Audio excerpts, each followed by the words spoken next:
نبی کریم صلی اللہ علیہ وسلم کے پردہ فرما جانے کے بعد مسلمانوں کی جنگ ہوئی مسیلمہ کذاب سے، جو جھوٹا نبوت کا داعی تھا۔ تو چند مسلمان جا رہے تھے، تو سامنے سے وہ یمامہ کے لوگ، مسیلمہ کذاب کے لشکر کے لوگ بھی آ رہے تھے، تو ان کے درمیان آپس میں بات چیت ہوئی۔ کچھ مسلمانوں میں سے ایک شخص نے ان لوگوں میں سے ایک کو پہچان کے کہا، ارے تم وہی نہیں ہو، تمہارا یہ نام نہیں ہے؟ اس نے کہا میرا یہی نام ہے۔ ارے تم تو نبی علیہ السلام کے پاس آئے تھے، مدینہ رہے تھے، ہمارے مہمان بنے تھے، تم نے تو ایمان قبول کیا تھا۔ کہ ہاں میں نے ایمان قبول کیا تھا۔ اب ادھر حیرانی بڑھتی جا رہی ہے۔ انہوں نے پوچھا کیا تم حضور صلی اللہ علیہ وسلم کو سچا نہیں مانتے؟ کہ میں ان کو بالکل سچا مانتا ہوں۔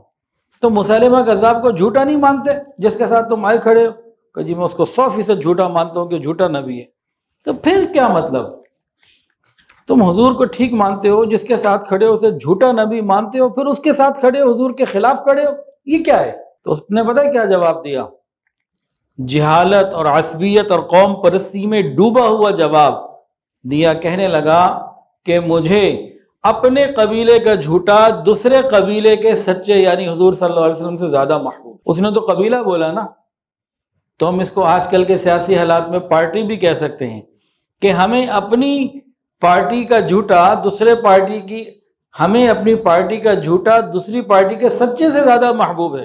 یہ انتہا ہے تباہی کی۔ اگر ہم نے اختلافات کو اعتدال میں نہ رکھا تو پاکستان 2 ٹکڑے تو پہلے ہو چکا ہے، اس کے مزید ٹکڑے ہو سکتے ہیں، اللہ حفاظت فرمائے۔ تو مسیلمہ کذاب کو جھوٹا سمجھنے والا، حضور صلی اللہ علیہ وسلم کو سچا سمجھنے والا شخص بھی جب حدود کو کراس کر دیتا ہے تو بھی تباہ ہو جاتا ہے۔ تو میں اور آپ تو بہت محتاط رہنے کی ضرورت ہے۔ اس نے تو حضور صلی اللہ علیہ وسلم کو اپنی آنکھوں سے دیکھا، گویا کہ اپنے لیڈروں کی اندھی تقلید یہ ٹھیک نہیں ہے۔ ویڈیو کے نیچے سبسکرائب کے بٹن پہ کلک کریں، بیل کے آئیکن پہ کلک کیجئے تاکہ ہر نئی ویڈیو کی نوٹیفیکیشن آپ کو مل جائے۔